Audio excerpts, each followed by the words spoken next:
할렐루야.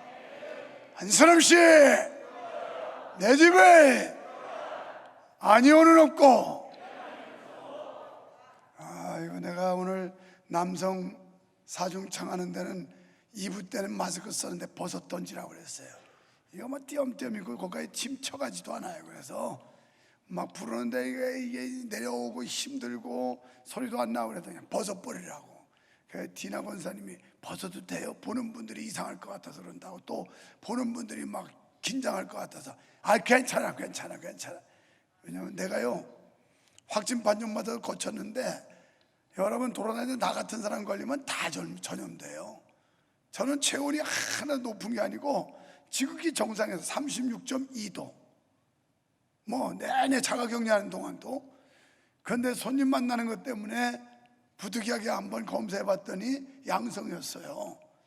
이런 목사, 이런 무증상 막 돌아다니면 박전파된다니까요. 어디서 걸릴지 몰라요. 제주도 갔다 오는 비행기에서 저 계류장에다 띄워놓고 버스를 실어 오는데 보면 버스에 다닥다닥 붙어가지고 다니는데 그거 잠복기가 있기 때문에 확진 안 되지만 뒤에 얼마. 그래서 이제 정부에서는 이제 지금 뭐 완전히 풀겠다고 그러잖아요. 더 이상 이제 일반 병원에 가서 치료받고 뭐 이런다 그러는데 이제 기지개를 써야 돼요. 할렐루야. 믿음의 기지개. 이제 기지개 봄이 돼서 오늘도 하나님께서 조짐을 좋게 해주는데 1부 예배부터 2부 예배 계속 등록하는 분들이 오고 스스로 오고 또 3부에도 오고 전도에서 오고 그냥 오고 구경 오고 그냥 오고 막 오는 거예요. 할렐루야. 예수가 누구? 나로 아는 그 유모입니다. 경상도 할머니 셋이 얘기를 나누는데 한 할매가 예수가 죽었단다. 다른 할매가 와 죽었다카노? 그랬더니 못에 찔려 죽었다 안 카나? 아이고 머리 풀어헤치고 돌아다닐 때부터 내가 알았다. 이때 암만 안던 할매가 예수가 누구? 그랬더니 몰라. 우리 며느라이가 아버지 갯사이 사돈 어린이갑지 뭐. 오늘 여러분 예수님이 사돈처럼 믿는 사람 없어요? 오늘이 종료주일인데요, 그렇게 오늘까지는 침울한 그런 환경이 아니었어요. 예수님 예루살렘 성전에 입성할 때 수많은 인파가 몰렸습니다. 어마어마한 사람들이 모여서 막 요란합니다. 함성을 지릅니다. 열렬하게 환호합니다. 그러면서 옷을 길바닥에 깔고 종려나무까지 흔들어가면서 호산나 다윗의 자손이여 요란했어요. 그런데 그 중에 팬들, 곧 군중들도 있었고 제자들은 많지 않았습니다. 대부분의 많은 사람들이 팬이었습니다. 군중이었습니다. 왜냐하면 예수님께서 입성하실 때만 해도 그렇게 요란 뻑적지근하게 시끄럽게 떠들던 사람들이 예수님이 빌라도 법정에 재판받는 그 자리에는 온데간데 없이 싹 사라져 버렸어요. 전부 다 도망갔어요. 저는 오늘 여러분에게 여러분은 팬입니까? 제자입니까? 이 질문을 던져요. 어떤 분들은 나는 제자라고 생각할지 몰라요. 그러나 대부분의 많은 사람들이 지금 우리는 군중, 팬의 부류에 속할지도 모릅니다. 예수님을 따라다니고 열심히 추종한다고 하지만 자기 기분과 그리고 유불리에 따라서 내 이해 득실에 따라서 예수님을 선택하기도 하고 추종하기도 하다가 나에게 조금만 불리하다고 생각하면 가차없이 등을 돌려버리는 사람들, 이 안에는 안 계시겠지만 아직도 꿈쩍 안 하고 유튜브로 집에서 보는 사람들, 이 사람들 중에 내가 볼 때는 기분 나빠하지 말고 그럼 나오면 될 거 아니에요. 나오면 1부, 2부 예배도 수백 명씩 집에서 그거 보고 있어요. 이제는 더 이상 우리가 움츠려서는 안 돼요. 제자가 되시기를 바랍니다. 여러분 제자 되기를 원하시면 아멘 합시다. 우리 중에 대부분은 제자라고 생각합니다. 그러나 교회를 다니는지, 부모님이 크리스찬인지, 성경책을 끼고 교회를 가는지, 핸드폰 컬러링에 나 같은 죄인이 나오는지, 이런 거에 따라서 제자가 아니라는 거예요. 우리는 그 정도 되면 저 사람 믿음 참 좋아, 신앙생활 잘하는 사람이야, 이렇게 인정하려고 하는데, 이런 수단들이 우리로 하여금 제자가 되지 않고 제자로 인정받을 수 없다라는 거예요.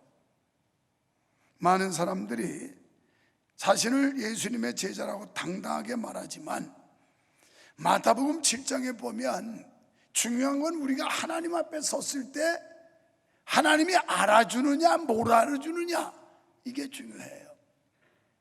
21절에 보면 7장 21절에서 예수님께서 이렇게 말씀하셨어요. 나를 향하여 주여 주여 하는 자라고 다 천국 갈 게 아니다, 이렇게 말해요. 지금 여기 우리는 주여 호산나 호산나 다윗의 자손이여 수많은 인파들이 모여서 떠들고 있는데 그렇다고 천국 가는 게 아니라는 거예요. 또 22절에 보면 내 이름으로 너희가 귀신을 쫓고 병든 자를 고치고 그랬지만 그러나 불법을 행한 자들이라. 23절에 보면 예수님께서 뭐라고 그러냐면 내가 너희를 도무지 알지 못한다. 우리가 제자가 돼서 하나님이 우리의 보증인이 돼 주셔야 되는 겁니다. 하나님 앞에 서는 날 예수님께서 우리의 구세주, 우리의 중보자로서 여러분과 나를 보증을 서줘야 그분이 제자가 될 수 있고 하나님의 자녀라는 게 증명이 되는 거예요. 그런데 예수님께서 나는 너를 모른다, 이럴까 봐 두렵다는 거예요. 얼마나 무서운 말입니까? 그러다면 우리의 신앙은 말뿐인가 행동인가를 확인해야 돼요. 많은 사람들이 말뿐이에요. 행동으로 옮기지 않아요. 결단하지 않습니다. 여러분, 언뜻 보면 펜도 제자처럼 보이고 제자도 펜처럼 보일 때가 있어요. 펜의 사전적 의미를 찾아보니까 누군가를 열정적으로 좋아하는 사람, 이게 펜이에요. 열정적으로 좋아하는 사람. 예수님 예루살렘 입성할 때, 아니 예수님께서 공생에 사용하신 얼마나 많은 사람들이 모였습니까? 벳세다 광야에 오병이의 이제의 기적을 행하실 때 거기 남자와 여자와 어린아이를 뺀 남자만 5,000명이었다. 그러면 어림잡아서 적어도 몇만 명이에요. 이렇게 모여다녔어요. 4,000명 모였는데 그때도 떡을 만들어주고 예수님께서 먹을 거 만들어주고 병자를 고쳐주고 귀신을 쫓아주고 막 이러니까 이게 구경거리가 돼가지고 또 여기 가면 뭔가 생기나 보다 이래가지고 사람들이 그렇게 운집을 했던 거예요. 오늘날도요, 교회를 그런 목적으로 다니는 사람들이 덜어 있어요. 상업적 목적. 그래서 교회를 가면, 큰 교회 가면 거기에 내가 장사하는데 좀 도움이 되겠지, 착각하지 마세요. 큰 교회는 또 그런 비슷한 장사꾼이 많아요. 쬐끄만 교회 가면 또 더 적고. 그러니까 상업적 목적으로 뭐 큰 교회를 택하고 작은 교회 택해봤자 아무 도움 없어요. 아무 도움 없어요. 또는 큰 교회 가서 거기 권력 있는 사람들이 있으니까 여기 가서 어떻게 좀 걸치고 있으면 승진 승급하는 데 도움 좀 될까, 이런 욕심 때문에 교회를 다니는 사람들이 있어요. 물론 여기 나오신 여러분은 아니라고 믿지만 사실 그런 상업적 목적으로 교회를 선택하거나 나오는 사람들이 있다라는 거예요. 팬의 특징을 살펴보면 관람석에서 팀을 막 열렬히 응원합니다. 막 요동치고 난리가 났어요. 또 선수에 대해서 모르는 게 없어요. 스케줄 다 깨고 있습니다. 그런데 이 사람들은 응원만 하지 그라운드에 가서 뛰지 않습니다. 공을 차지 않습니다.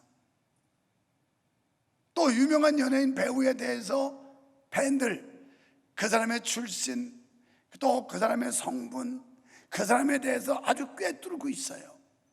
그렇지만 실제적으로는 그 사람과 가까운 사이가 아닙니다. 자기가 일방적으로 그를 좋아하는 이런 입장이에요. 자, 이런 밴들은 어떤 사람이냐? 자기 마음에 들면 열렬하게 응원하지만 마음에 안 들면 언제라도 다른 팀으로 옮겨가고, 응원은 할 줄 알지만 경기장에서 필요한 희생과 고통은 조금도 모르는 사람들이 팬입니다. 그렇습니다. 예수님 공생의 기간에도 이런 사람들이 무수히 많았습니다. 예수님 떴다 하면 어마어마한 사람들이 쫓아다녔으니까요. 이 사람들은 무언가 얻고자 자기의 이익을 추구하고서 뭔가 혜택을 입고자 주님을 따랐던 사람들이에요. 그래서 예수님이 가시는 곳마다 인산인해를 이루었습니다. 예수님을 그토록 열렬히 응원하던 무리들이 예수님 빌라도 법정에 서시니까 온데간데 없이 사라졌어요.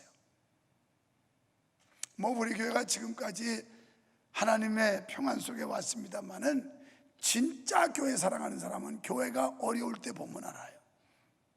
진짜 교회 사랑하는 사람은 끝까지 자기 희생하면서 자기 자리 지키면서 그러면서 믿음을 견제하는 사람, 이 사람이 진짜 교회 사랑하는 사람이에요.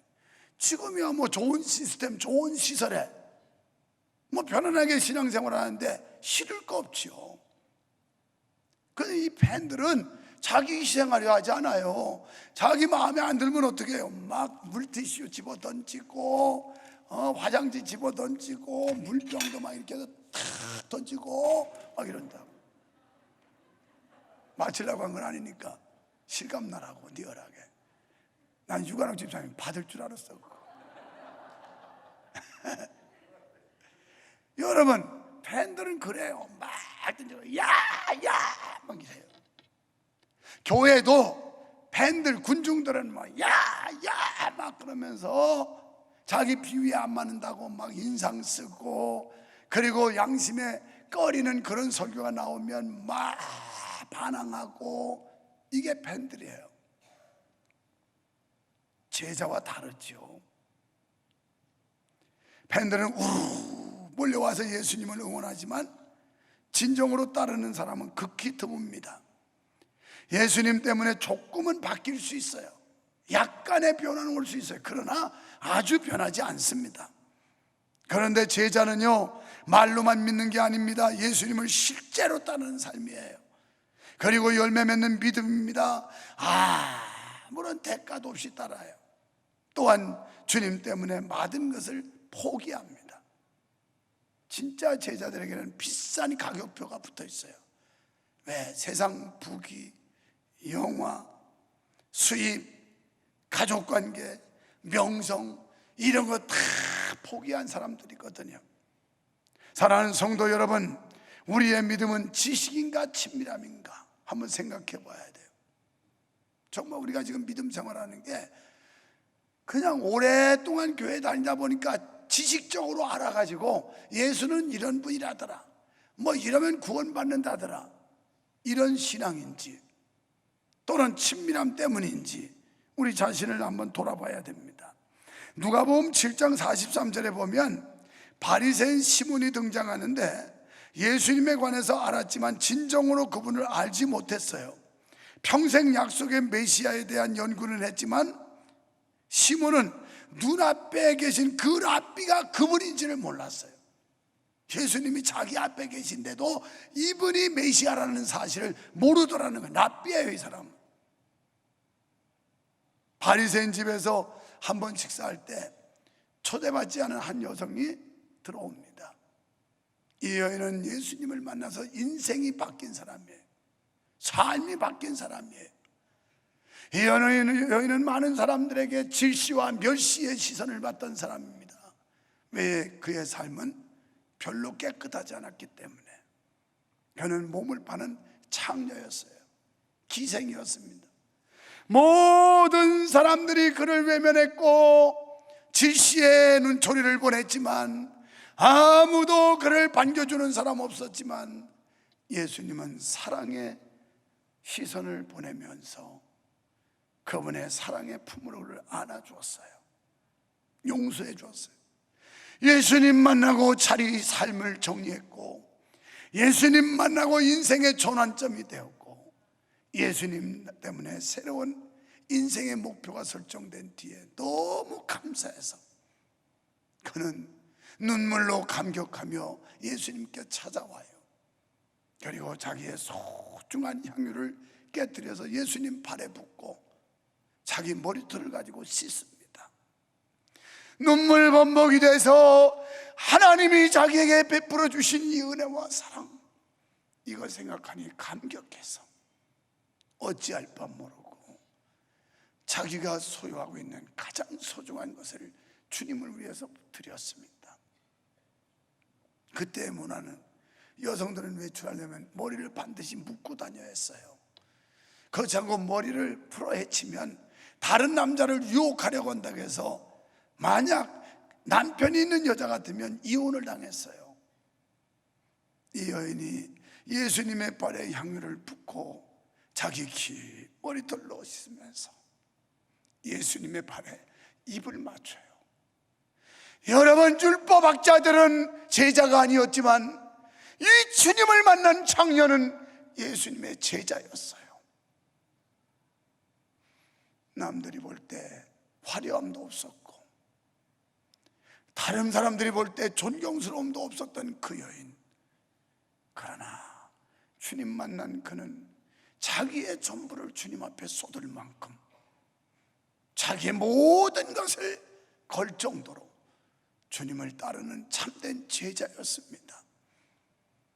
향유 한 옥합, 고가의 물품이에요.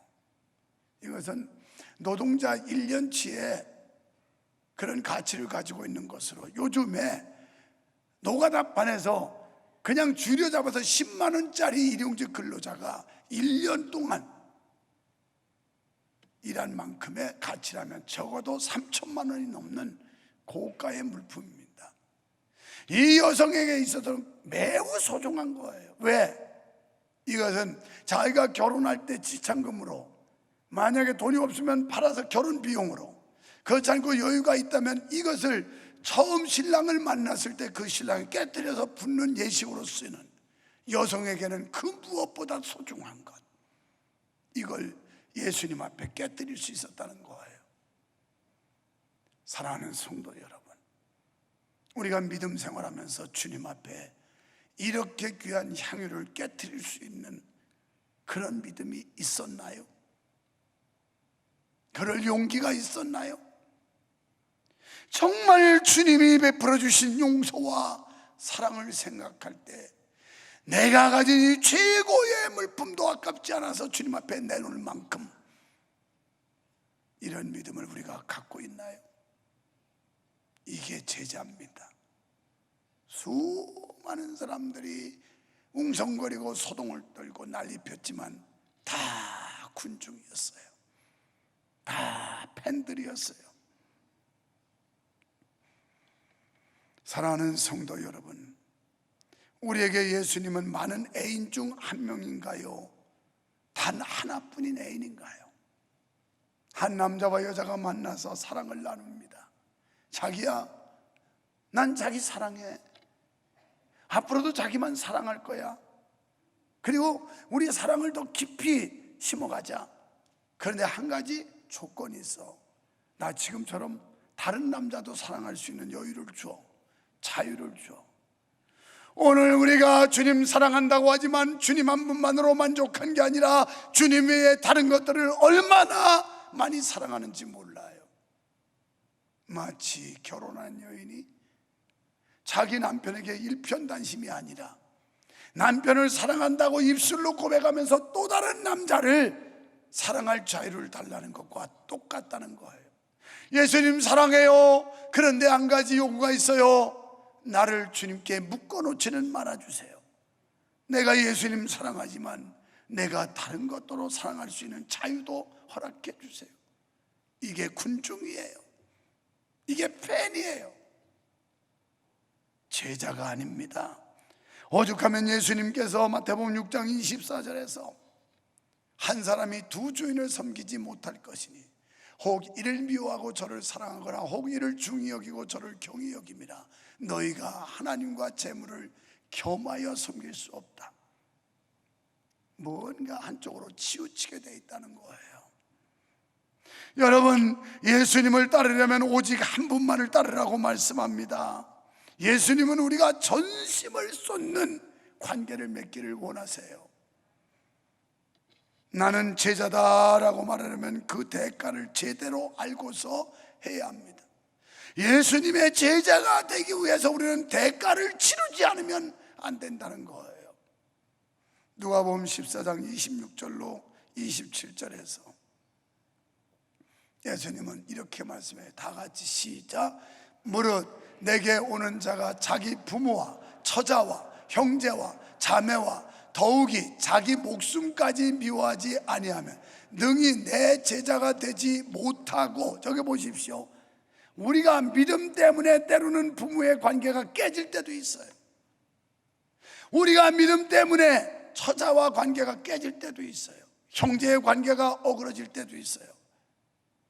우리는 우리 문화 속에서 제사 문화, 유교 문화에서 이 제사 때문에 갈등하고 신앙생활하고 싶어도 제사 때문에 힘들어하는 분들이 참 많았어요. 그것만 자유롭게 허용했다면 한국교회는 더 많이 부흥됐을 거예요. 이게 1차 걸림돌이었어요. 부모를 섬기고 제사를 지내야 되는데 교회는 이건 우상숭배니 하지 말아라, 이게 갈등이었던 거예요. 이러면 결국 저 관계가 어그러지고 깨지지 않겠습니까? 주님의 제자가 되려면 이것까지 각오를 해야 된다는 거예요. 또 27절에서 누구든지 자기 십자가를 지고 나를 따르지 않는 자도 능히 내 제자가 될 수 없다. 십자가 질 각오를 해야 된다. 이 대가를 지불해야만 제자가 될 수 있습니다. 여러분, 이래도 주님을 따르시겠습니까? 이래도 여러분 주님 따르시겠습니까? 그게 진짜 제자예요. 사랑하는 성도 여러분, 우리가 제자가 되려 하면 자신의 힘이 아닌 성령의 힘을 의지해야 합니다. 베드로도 자기 힘으로 할 때는 실패했어요. 그 계집 중 하나가 당신도 저 나사렛 예수와 같은 그런 부류죠. 아니야, 야, 너 생사람 잡지 말아라. 그렇게 열심히 했던 베드로도 성령 받지 못하니까, 성령의 능력 받지 못하니까 실패했잖아요. 우리가 성령 받아야 되고 성령의 능력을 가져야 우리는 제자의 걸음을, 제자의 삶을 살아가게 되는 줄로 믿습니다. 오늘도 등록하신 분들 감사하는데 처음 오셔서 명성교회 목사님 음성은 왜 저럴까? 금요일 날 한번 와보시면 알아요. 나도 목소리 좋은 사람이거든요. 금요일 날 여기는 산상기도회보다 더 뜨거워요. 많은 분들이 와서 내가 기도해야 은혜 받고 기도해야 능력 받고 기도해야 산다는 것 때문에 내 목을 다 거는 거예요. 목을. 그래서 이 목이 그래요. 그런데 어떤 분이 그러더라고. 그 목소리가 매력적이래. 옛날에는 이런 목소리는 막 이랬는데 목사님은 자연스럽게 그런 소리가 나니 얼마나 매력적이고 은혜가 되는지 모른다고. 왜? 동의하지 않겠다는 거예요. 왜 눈만 말똥말똥 뜨고 이렇게 쳐다보고 있는 거예요?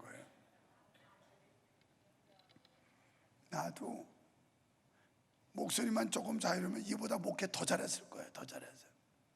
그런데 목 아끼자고 내가 헐불하게 이렇게 하기 싫어요.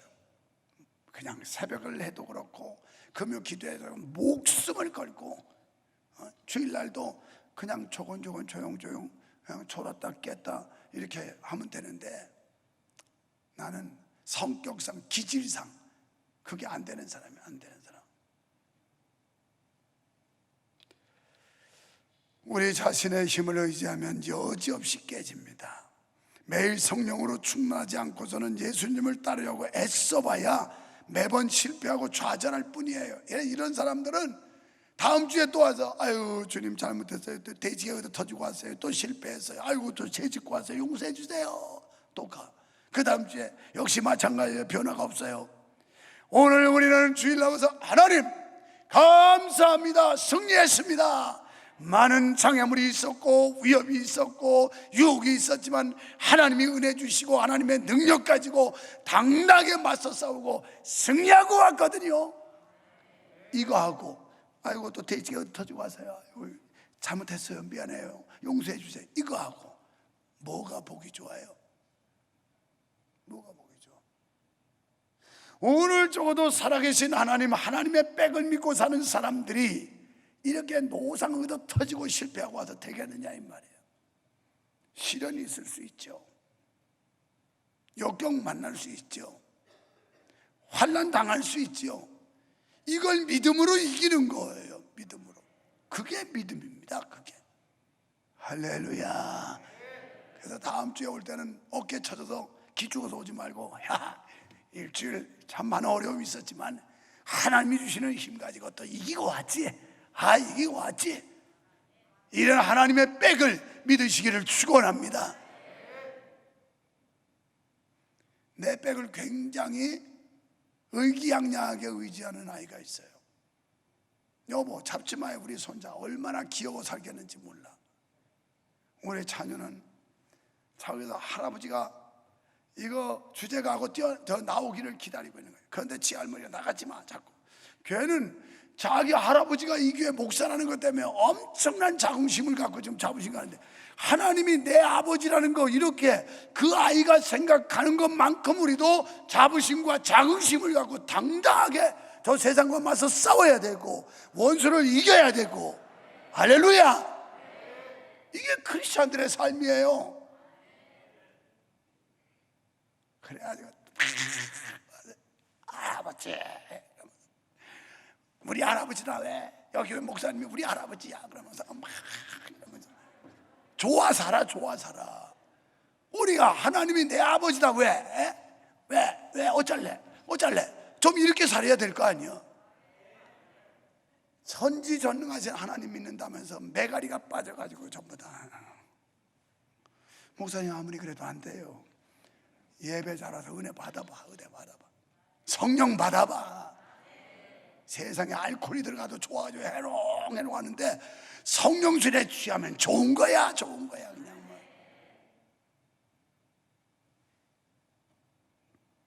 성령 충만 받으려면 먼저 자신의 약함을 솔직히 인정하는 겁니다. 바울은 자신의 약점을 인정해야 그리스도의 능력이 들어올 여지가 있다라고 말씀하면서 고린도후서 12장 9절로 10절에서 이렇게 말씀해요. 나에게 이르시기를 내 은혜가 내게 족하도다. 이는 내 능력이 약한 데서 온전하여 짐이라 하신지라.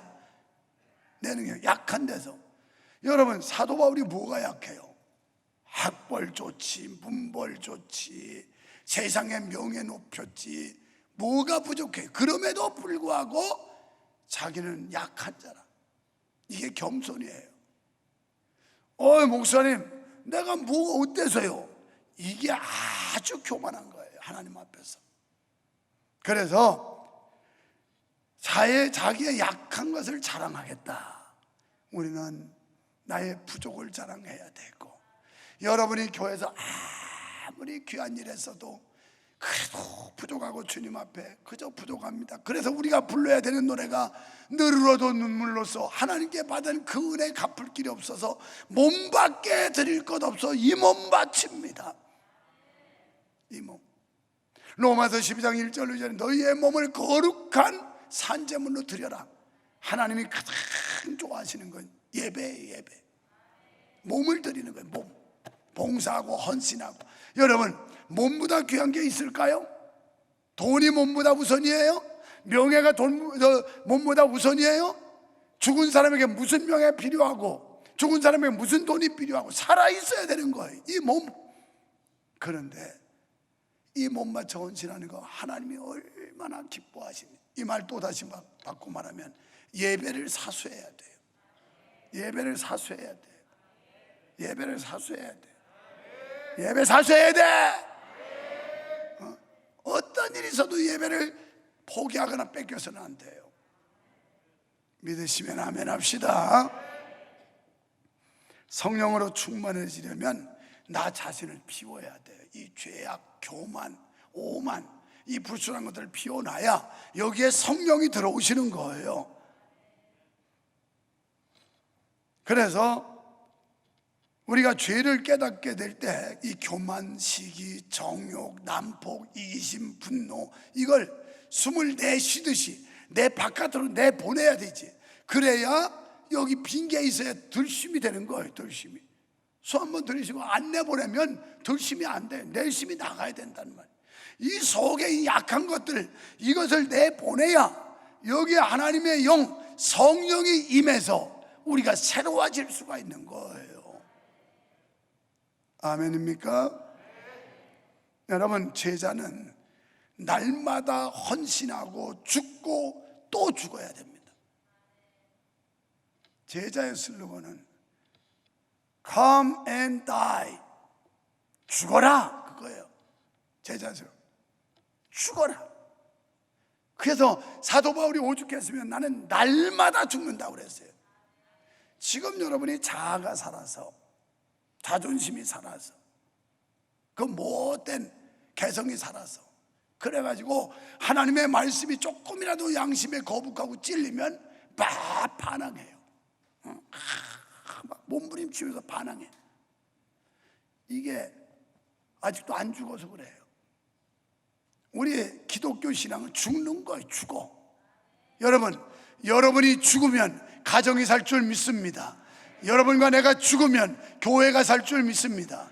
여러분과 내가 죽으면 나라가 살 줄 믿습니다. 죽어야 돼요. 죽어야. 죽으면 산다는 거예요. 예수님께서 하늘의 미랄이 땅에 떨어져 썩어 죽으면 많은 열매를 맺지만 하늘 그대로 있으면 아무 열매도 못 맺는다. 우리는 죽어야 돼. 옆에 사람 보고 잘 죽읍시다. 죽으라니까 또 약 먹고 죽으라는 게 아니고, 자아를 죽여야 되고, 교만을 죽여야 되고, 인간성을 죽여야 되고, 불신앙을 죽여야 되고, 이 아주 못된 것들을 죽여야 된다는 거예요. 할렐루야. 십자가 최고의 형벌이었습니다. 당시에 예수님께서 십자가 지시고 침뱉음 받으시고 온갖 모욕 다 당하시고, 그리고 멸시천대 피 흘림 받으시고, 뭐 때문에? 우리를 구원하시기 위해서, 우리에게 천국을 주시기 위해서 주님이 죽으셨습니다. 우리도 예수님을 따르는 제자가 되려면 때로는 참을 수 없으리만큼 고통스럽고 치욕스러운 십자가를 감내하기로 결심하는 거예요. 예수님 제자로 살려면 어떤 때는 굴욕을 당할 때도 있고 치욕을 당할 때도 있고 막 그냥 속이 끓어올라서 견딜 수 없는 이런 상황들도 만날 수 있어요. 디모데후서 3장 12절에 말씀하기를 경건하게 살고자 하는 자는 박해를 받으리라. 우리가 하나님 말씀대로 믿음 안에서 바로 살려고 하면 할수록 이 악의 세력들이 우리를 압박을 해요. 오늘 보니까 우리 준희 학생이 뭐 발표하고 했던데, 내가 그거 보면서 지금 착안된 게 있어요. 이 경기도 도민연합의 주축으로 해가지고 수도권 기독교연합회를 중심으로 해서 언젠가 이제 국회 앞에서 기도회를 한다는 얘기를 들었어요. 거기 이 학생들 데리고 가야 되겠어. 이 학생들 우리에게 바른 인권을 주고 우리에게 바른 학습 교권을 주고 막 이래서 제대로 된 거 차별금지법 같은 거 하지 말라고. 이거 어른들 떠드는 것보다 애들 데리고 가야 되겠어. 애들 데리고 가서 막. 현재 집권 여당에서 그 비대위원장이라는 사람이 지금 선포를 했어요. 정권 바뀌기 전에 차별금지법 통과시키겠다고. 그렇게 한국교회가 동성애 조장하면 안 되고 차별금지법 통과하면 안 된다고, 포괄적 차별금지하면 안 된다고 그렇게 했는데 완전히 개무시하고 깔아뭉개고 있는 거예요. 지금 정신들 똑바로 차리세요. 적어도 여러분이 주님의 제자라면 하나님의 뜻에 합당한 걸 추구해야지. 이걸 떠나서 인간적으로 지역적으로 이 못된 사상들을 받아들인다면 그 사람은 군중이에요. 아직도 제자가 안 된 거예요. 그렇게 한국교회가 부탁하고 제발 이런 악법은 제정하면 안 된다고 호소하건만 보라는 듯이 개무시하고 하겠다고 선포를 했어요. 그래서 국회 정론관에서 기자회견 하겠다고 지금 일정 잡아놓고 난리고. 여러분, 우리 그리스도인들은 의분이 있어야 돼요. 하나님의 영광을 도전하고 하나님의 거룩한 보좌를 도적하는 세력들에게 맞서 싸울 수 있는 그런 강하고 담대함과 당돌함이 있을 때 이게 제자예요. 제자. 비겁해서는 안 돼요. 빌립보서 1장 29절에 보니까 은혜를 주신 것은 고난도 받게 하려 합니다. 다니엘, 그의 친구들, 모르드게 등등 성경에 나오는 수많은 의인들 적당히 타협했으면 위험당하지 않았어요. 적당히 그냥 휩쓸려 다니면 어렵지 않았어요. 그러나 이것은 하나님의 뜻이 아니라면 목숨을 걸고 따를 수 없었기 때문에 위험에 처했고 생명의 위협도 당했고 죽임도 당하고 이게 제자인 거예요. 제자. 여러분, 이 시대에 제자는 어떤 사람일까요? 악한 유행에 들어가지 않고 악한 사상에 동조하지 않고 참 하나님의 거룩한 사상, 하나님의 거룩한 말씀에 준하여 하나님의 뜻에 순복하려고 하는 사람들이 진정한 제자 아닐까요? 오늘 우리는 저와 여러분이 이와 같은 제자가 되어야 할 줄 믿습니다. 사랑하는 성도 여러분, 예수님을 따르다가 뭔가를 잃은 적이 있습니까? 예수님 때문에 뭔가 손해본 게 있습니까? 예수님을 위해서 인간관계가 깨진 적이 있습니까? 예수님을 위해서 여러분 승진을 포기해 본 적이 있습니까? 예수님 때문에 휴가를 반납해 본 적이 있으신가요? 믿음으로 인해 조롱받아 본 적이 있습니까? 십자가는 무엇보다도 죽음을 의미합니다.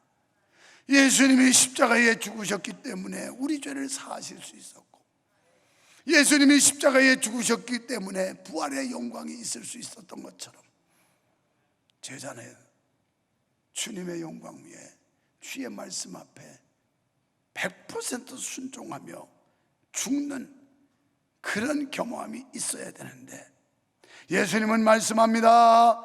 너희가 나를 따르려거든 자기를 부인하고 자기 십자가를 지고 나를 따르라고요. 우리 각자에게 주어진 십자가, 아마 성격은 다르지만 여러분 모두에게 각각 십자가가 주어질 겁니다.